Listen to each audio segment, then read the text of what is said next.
Welcome to the Smart Marketers Academy, where we help you to build your business smart, get more clients and make more profits. My name is Davida Yemi-Akale. I'm the founder and CEO of the Smart Marketers Academy, and on this program I'll be sharing with you how you can turn your business into a client magnet. Now let's go straight into the course's objective. By the end of this program, you will learn how to make your business more client attractive. That means you'll be turning your business into a client magnet. So on this program, you will learn how to stop the chase. That means you'll learn how to stop chasing clients, and you'd learn how to turn that game around. You learn how to get clients beating the path to your door. Now, which is better? Is chasing after the client much better than having the client chase after you? Well, I find it frustrating if I have to chase after anything, because it's like an elusive, sometimes it's like you don't even know what you're chasing after. There's no target, so sometimes it can get very, very frustrating, and I believe probably you've been there yourself, and probably that's why you're on this program, because you know that there might be a better way of doing things, and yes, there is. So finding clients can often be like looking for a job, and you've probably looked for jobs, maybe one or more. I've looked for jobs, and like I said, it is not the most pleasant time of a person's life.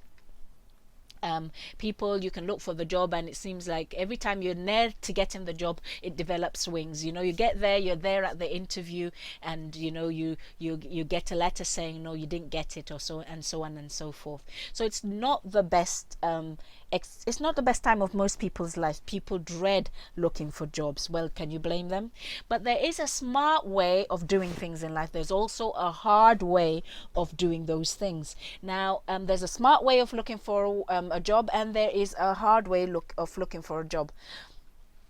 Now, basically, it boils down to hunting or being hunted. Now, you need to decide which way it's going to be for you. It depends on how you position yourself. You'll be hunted if you position yourself one way, or you'll hunt if you position yourself the other way. Now, all these things, as you could see, relate to getting clients. So you can be the one chasing after clients, or you can be the one who has clients chasing after you. Now, hunting can be quite frustrating, because most of the time, like I said, it's quite an elusive game. And hunted can be quite rewarding, because all you have to do is sit back, relax while you're sought out, and you wait till you are found. You can be doing other productive things while the other person, like the agency or the employer, is out there looking on the hunt for you. So isn't that a better way to have life? Isn't it an easier way to have life? Now, like I said, business can often be like the game of hide and seek, and in this case, and in most cases, it's like the client's hiding and you seeking.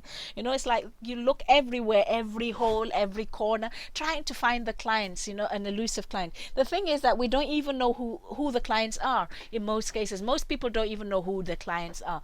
They don't have a profile of their clients. We'll be looking at creating a profile for your ideal client later on in this program, and we look at this in much more detail in our Get More Clients Mastery program, where we help you to identify profitable target markets for doing business in. So basically, when you know who your client is, you're able to find them, but in most cases people don't know. So that's not a fun game at all, because you don't know where the target is. You don't even know what you're trying to aim at. But client seeking you out is much more fun, and you can build your business from this perspective, where you have the clients chasing after you. You have the clients who, they're the ones who want what you have to offer. They're the ones, beating the path to your door. So how can you build a business where you're being sought for what you have, and not the other way around? Bees are attracted to the fragrance of pollen from flowers. We can learn from nature. If it's possible in nature, that means it can be possible in real life.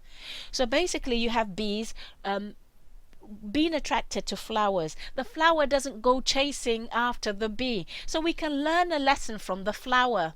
You know, what can we learn from the flower? We need to position our businesses like the flower.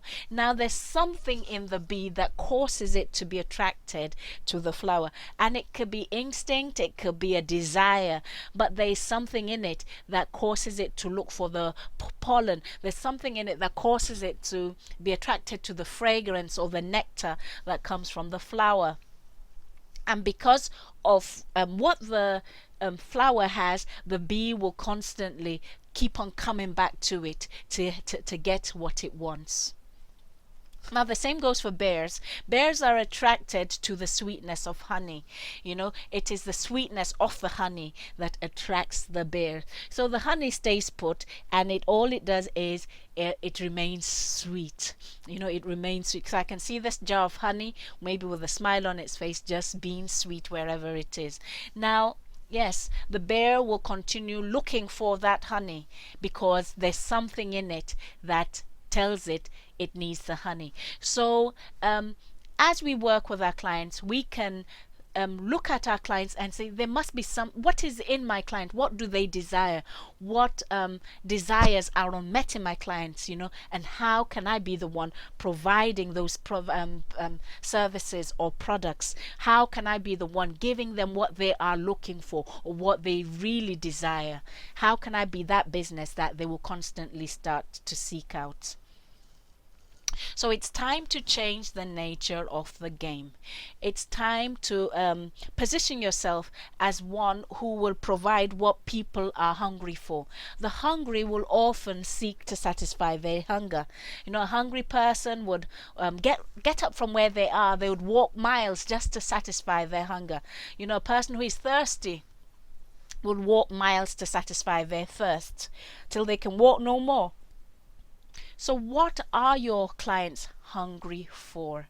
What are they hungry for? Now, when we talk about hunger, most of us immediately think food, but we can be hungry for different things. Some people are hungry for love. Some people are hungry for attention. Some people, you know, there are different things that we're hungry for. Some people might be hungry, you know, they might be hungry for a new job. You know, you might be hungry for status. So there are different things that people are hungry for. So you need to look at your target market and look at your ideal client and work out what they particularly want. What are they hungry for, and what would they seek? What will they go in search of? You know, and all you have to do is sit there and provide what they are going to be looking for. And that's the key to business success. So find out what people are hungry for and create a business that satisfies that hunger. So we've come to the end of the first part of this program. How to turn your business into a client magnet. Now, to learn more about our other programs, do visit us at www.thesmartmarketersacademy.com. We've got 2 other programs. Our Get More Clients Quick Start program that would help you to get your first 5 clients in 30 days. So that's a good program and a good path to take if you're just starting out in business. And if you're already in business but struggling to get clients, our Get More Clients Mastery program will be a good place for you to start. Thank you for joining us, and I look forward to seeing you on part 2.